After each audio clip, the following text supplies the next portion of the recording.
आपल्या राज्यामध्ये मागच्या अनेक वर्षापासून तालुका स्तरावर, जिल्हा स्तरावर आणि राज्य स्तरावर बालवैज्ञानिक स्पर्धाही होत असते, त्या ठिकाणी प्रदर्शन होत असते. याच्यामध्ये उत्कृष्ट काम करणाऱ्या विद्यार्थ्यांना विज्ञानामध्ये अजून आवड निर्माण झाली पाहिजे, त्यांना ऊर्जा मिळाली पाहिजे, त्यांना प्रोत्साहन मिळालं पाहिजे. याच्याकरता माननीय मुख्यमंत्री महोदयांकडे आपण मुख्यमंत्री विज्ञान वारी योजना ही एक योजना त्या ठिकाणी सादर केली होती, ज्या माध्यमातून जिल्हा स्तरावरच्या विद्यार्थ्यांनी म्हणजे महाराष्ट्रातल्या प्रत्येक जिल्ह्यातल्या विद्यार्थ्यांनी इस्रो या बेंगलोरतल्या विज्ञान केंद्राला भेट द्यावी. त्याच पद्धतीनं राज्यातले जे चांगले विद्यार्थी राहतील राज्यस्तरावरचे त्यांना नासा अमेरिकेला ह्या विज्ञान केंद्राला भेट देण्याची योजना तयार करण्यात आली होती. ह्या संदर्भात आपण वर्धा जिल्ह्यातून याची सुरुवात केलेली आहे. मागच्या 16 तारखेला हे विद्यार्थी बेंगलोरला इस्रो ह्या विज्ञान केंद्राला भेट देऊन आले. आज ते ह्या ठिकाणी परत येत आहेत, त्यांचं आपण स्वागत करणार आहेत आणि भविष्यात देखील ह्या पद्धतीनं विद्यार्थ्यांना विज्ञानामध्ये अजून रुची वाढविण्याकरिता त्यांना ऊर्जा प्रोत्साहन देण्याकरिता अशा पद्धतीचे उपक्रम राबविण्यात येतील. भाऊ हे सांगा, 4 विद्यार्थी जे आहेत 4 किंवा 5 नासाला पाठवले जाणार आहे. नाविन्यपूर्णमधून डिप्युटेशन तुम्ही या संदर्भामध्ये 50-57 लाख रुपये खर्च झाले आणि नासासाठी कोण पैसे देणार आहेत ते विद्यार्थी केव्हा जाणार आहेत? तालुका स्तरावरचे आणि जिल्हा स्तरावरचे विद्यार्थी हे जिल्हा नियोजन समितीच्या माध्यमातून त्या ठिकाणी पाठविण्यात यावं व राज्य स्तरावरचे जे 4-6 न पाठविता आमची मागणी आहे की जास्त विद्यार्थ्यांना त्या ठिकाणी संधी मिळावी. किमान 40 ते 50 विद्यार्थी हे राज्यस्तरीय योजनेतून त्या ठिकाणी नासाला जाणार आहेत. हो, राजकीय प्रश्न. सुनेत्रा पवार यांना राष्ट्रवादीचे राष्ट्रीय अध्यक्ष करण्यासाठी आमदारांच्या सह्या घेण्यात आल्या का? फक्त 35 सह्या आहे, इतरांना अध्यक्ष नको का अशी शंका रोहित पवार यांनी उपस्थित केली. हा सर्वस्वी प्रश्न राष्ट्रवादी काँग्रेस पक्षामध्ये काम करणारे नेते पदाधिकारी यांचा आहे. त्याच्यामुळे ते सर्वजण राष्ट्रवादी काँग्रेस पक्षाचे नेते एकत्रित बसून निर्णय घेतात. आरोपीला अजूनपर्यंत अटक झाली नाही. आपण तिथले पालकमंत्री आहेत, कारण की या संदर्भात अनेक दिवसापासून कारवाई सुरू, मात्र आरोपीला अजूनपर्यंत अटक झाली नाही. त्या ठिकाणी शोध सुरू आहे आणि आम्हाला पूर्ण विश्वास आहे की तिथलं पोलीस प्रशासन लवकरात लवकर कारवाई करेल. यवतमाळ जिल्ह्यामध्ये एटीएसची कारवाई सुरू आहे. काल पुरसदमध्ये पाहायला मिळाला. आणखी काही वेगवेगळ्या ठिकाणी कारवाई सुरू आहे. काय माहिती या संदर्भात?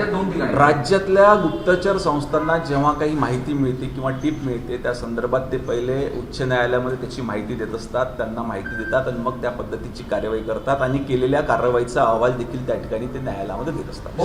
सगळ्यात महत्त्वाचं खेळातल्या सगळे तरुण होते आणि त्यांना कुठेतरी ब्रेन वॉशिंग केलं जात होतं, जोडलं गेलं होतं, अनेक महिन्यांपासून जोडल्या गेल्याची माहिती होती. फुटबॉलच्या माध्यमातून ह्या संदर्भात जे काही खेळण्यातले तरुण असो किंवा अजून काही नागरिक असो, अजून काही लोक असो की ह्या पद्धतीचं काम करतात तर निश्चितपणे त्यांच्यावर कारवाई करते. फुटबॉल क्लब के माध्यम से उच्च शिक्षित जो युवक थे उनका ब्रेन वॉश हो रहा था.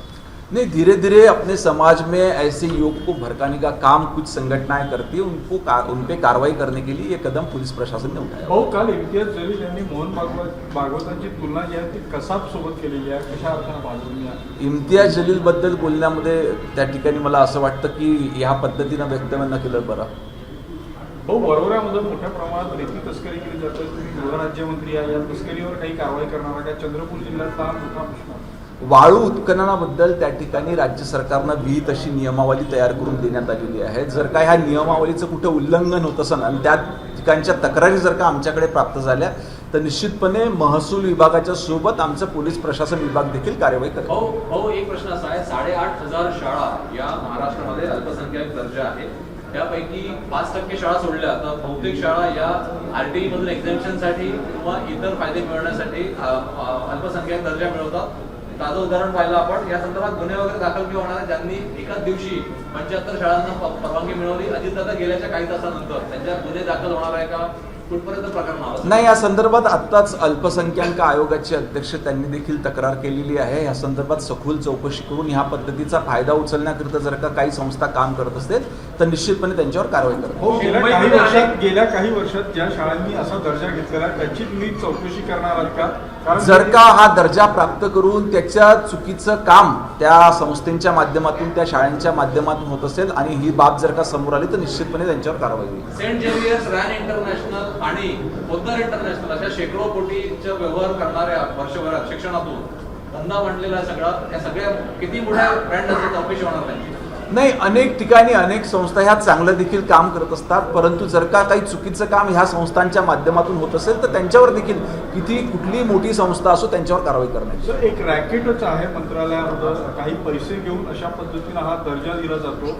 खरं तर विद्यार्थ्यांशी संबंधित हा प्रश्न आहे. तुम्ही गांभीर्याने घेणार आहे का? ह्या संदर्भात अल्पसंख्याक विभागानं जर का तसा काही अहवाल दिला किंवा अशा पद्धतीच्या तक्रार झाल्या आणि त्या तक्रारीची सखोल चौकशी करून ती शाळा कुठली कुणाची असो त्यांच्यावरती कारवाई करण्यात ऑडिओ क्लिप एक काल आली बाहेर. एनडीटीव्हीने एक ऑडिओ क्लिप चालवली. त्या ऑडिओ क्लिप मध्ये अल्पसंख्याक दर्जा देण्यासाठी मंत्रालयात कसे पैसे दिले जातात 2 महिला चर्चा करतायत आणि पुन्हा बाजारात म्हणलाय अल्पसंख्याक अशा पद्धत दर्जा देण्यासाठी शाळांना.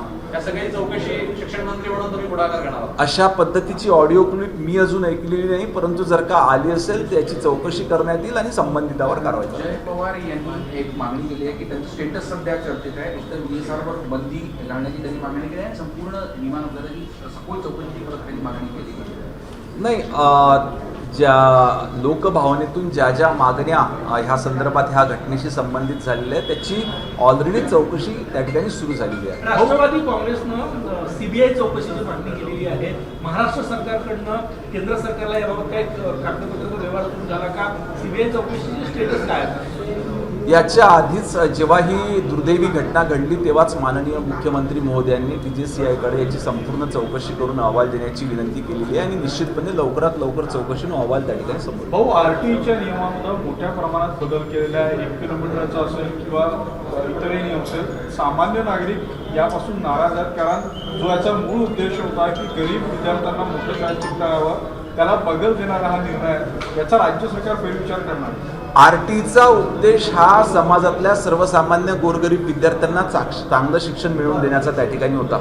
परंतु या RTEच्या नियमातल्या काही लूफॉल पाहून काही जे याला इलिजिबल नसलेले विद्यार्थी देखील त्या ठिकाणी प्रवेश घेत आहेत का अशी तक्रारी काही शाळेंच्या मार्फत त्या ठिकाणी प्राप्त झालेल्या होत्या. त्याच्यामुळे जास्तीत जास्त हा फायदा संबंधित शाळेच्या परिसरातील विद्यार्थ्यांना आणि गरजू विद्यार्थ्यांना होण्याकरता आवश्यक ते बदल त्या ठिकाणी करण्यात आले. मुंबईमध्ये रात्रीला बरेचसे अवैध दानपार जे चालतात त्यामध्ये अवैध धंदे सुद्धा जे आहे ते सुरू असल्याचं सर्रासपणे दिसून आलं. त्यामुळे कारवाईची मागणी केली जाते. असे कुठेही त्या ठिकाणी व्यवहार सुरू नाही आहे. जर का स्पेसिफिक कुठली तक्रार मिळाली तर निश्चितपणे त्याच्यावर कारवाई करण्यात येईल. खासदार शाहू महाराज म्हणाले की छत्रपती शिवाजी महाराजांचा कार्याचा आदर्श घेऊन टिपू सुलतान यांनी आपलं काम करायचं ठरवलं असेल. मात्र ब्रिटिशांच्या विरोधात लढत असताना ब्रिटिशांना कोणी कोणी मदत केली ही पाहण्याची गरज आहे. एकूणच त्यांनी या पद्धतीने जे बोललेले आहे त्यावरून कुठेतरी प्रदेशाध्यक्ष काँग्रेसचे त्यांना पाठवलं केलं. आपल्या महाराष्ट्राचं आराध्य दैवत छत्रपती शिवाजी महाराज आहेत हे सर्वांना माहिती आहे आणि अशा पद्धती आपल्या महाराष्ट्रातल्या आराध्य दैवताचं किंवा लाखो करोडो लोकांची अनुयायी असले छत्रपती शिवाजी महाराजांच्या कार्याची तुलना टिपू सुलतान सारख्या व्यक्तीसोबत करणे हे कदापि ह्या राज्यातला ह्या देशातला नागरिक सहन करणार नाही. अशी पद्धतीची तुलना कोणीही त्या ठिकाणी करू नये.